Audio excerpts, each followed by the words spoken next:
I invite you to still your mind, calm your body, take a breath, and center yourself in this space just for a few minutes.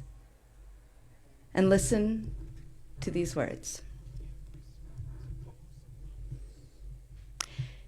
It's not thought to be a sound retail investment to buy a piece of land in the middle of a war zone. But this is exactly what Jeremiah does when he buys the field in Anathoth from his cousin Hanamel. It's a decision that everyone around him would have looked at and gone, "Are you sure about that?" See, at that time, the Babylonians had completely surrounded Jerusalem, promising utter destruction and a complete takeover. In fact, it was Hanamel who went to Jeremiah, telling him to buy the land due to a family obligation, probably because Hanamel was trying to get out. But instead of turning him away, Jeremiah says this had all been foretold to him. And when Hanamel came, he said, "I knew it was the word of the Lord. So I bought the field from my cousin and weighed out for him 17 shekels of silver." Now, I have to believe that even Jeremiah thought this was, if not a bad idea, at least a very risky one. But Jeremiah had faith. But not just your average amount of faith. He had a faith that could see beyond the situation everyone else could see. He had faith that not only would the land be safe, it would prosper. The Lord of heavenly forces, the God of Israel, proclaims, "Houses, fields, and vineyards will again be bought in this land." I can't help but draw parallels to all those who are staying in Ukraine by choice. The faith they must have that their land will once again be free from occupation and that their lives will one day be safe. That is the total modern embodiment of faith in the future. Now, something that will come as no surprise to anyone, but church attendance has dropped significantly in recent years. And I'm not just talking because of COVID. There are many studies and polls that can be found online to show this trend in church attendance. And while they all show slightly different numbers, they all follow one direction: decline. According to one poll that was published in 2021, in 1999, 70% of Americans said they belonged to a church, synagogue, or mosque. And in 2020, it was down to only 47%. And because of this, churches are closing their doors. A 2021 study from Lifeway Research estimated that 4,500 churches closed in 2019. Just recently, we know that the United Church of Christ in Holton, under an hour away from us, had their final service.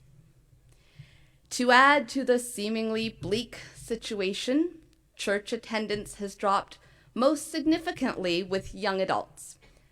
Another poll showed that in 2019, 36% of 18 to 34-year-olds attended church at least once or twice a month.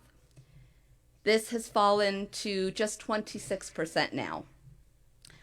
I don't think I need to remind you that this age group is the one most likely to have small children, and statistically the least likely to come.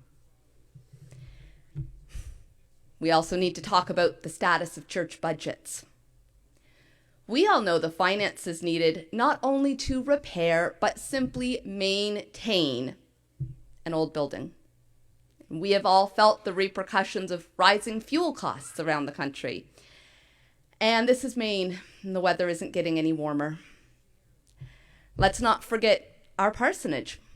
where last week we voted to spend over $10,000 in very, very necessary repairs. Sometimes I wonder what it's like for those mega churches that never need to worry about declining funds or holding fundraisers to keep the heat on. And finally, once maybe we thought we turned the corner on the pandemic and felt like our church life was getting back to normal, our pastor handed in his resignation. Statistically declining church attendance, a building and parsonage in need of repairs, and now no pastor. I don't think anyone would blame us if we said that's enough, we're done. Sitting here in the pews of the Presque Isle Congregational Church is nowhere close to sitting in a war zone. But it is a place where the majority of Americans are no longer attending, and many are actively leaving. Doom and gloom. But it's not. Because over the past 3 years that I've been a part of this congregation, all I have seen is how everyone here looks at the ongoing situation like Jeremiah did, trusting in faith for the future, and knowing that God's plan is larger than the situation that we can see. Even before the pandemic, when we saw that church attendance was dropping, we knew we needed to extend our reach. We had faith that by putting our services online, we could become more accessible to our community and beyond. What started with a cell phone and a tripod has grown into a full-scale online production. We've seen the growth in our faith community, both in our weekly Facebook views to more people coming to sit in our pews, many of them after starting with our online services. When other church doors were closing, we found a way to open ours, having faith that with open doors, people would come. Speaking of open doors, 2 years ago, we looked around Aroostook County and saw there were no publicly affirming churches. So after a discernment process, we voted to become an open and affirming congregation. Some people may have looked at us with the same look they gave Jeremiah. Are you sure about that? LGBTQ people are still actively discriminated against in many faith cultures, including the Christian church. So to publicly welcome those who are told they are unwelcome shared a strong and controversial message to our community. But we chose to hang a rainbow flag outside our door and give no question to anyone what we believe and who we welcome. We had faith that the love that symbol carried would outweigh any hate.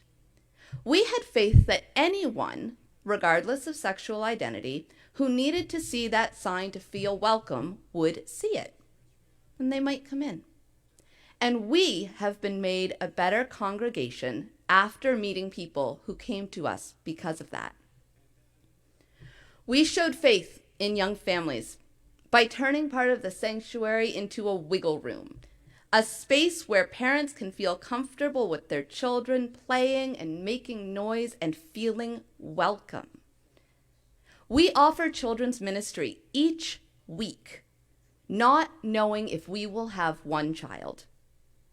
We do all this because we have faith. If we create the space and extend the invitation, people will come. We invested money into renovating our welcome hall in order to make a comfortable space for people to gather. We created a brand new nursery. We open our wallets to support the community whenever the need arises. We put our money where our mouth is and have faith that by doing these things, we are doing the work we are called to do.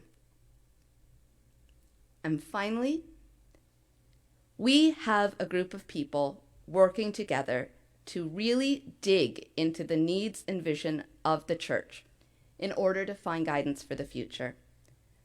We have a search committee working with that guidance to find a pastor who will lead us on the next steps. Instead of falling apart, we've come together, and we've strengthened our lay worship ministry team to continue to offer weekly services during this time of great transition. After Jeremiah buys that field, he does something significant. He seals up the deeds in an earthenware pot to keep them safe. The deeds are his physical commitment to his faith. After church, when you go downstairs for coffee, I invite you to find the table with the not quite earthenware pot, but it was as close as I could get to within the week.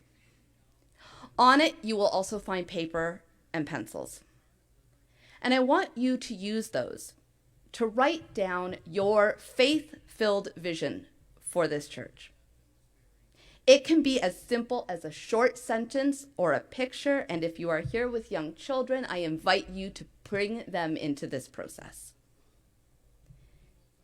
If we truly have faith that God's plan is bigger than the canvas we see, that it is bigger than declining statistics or struggling budgets, what can we achieve? Because our own recent history has proven already, when it would have been very easy to give up and get out, we continued time and time again to live and act with faith for the future.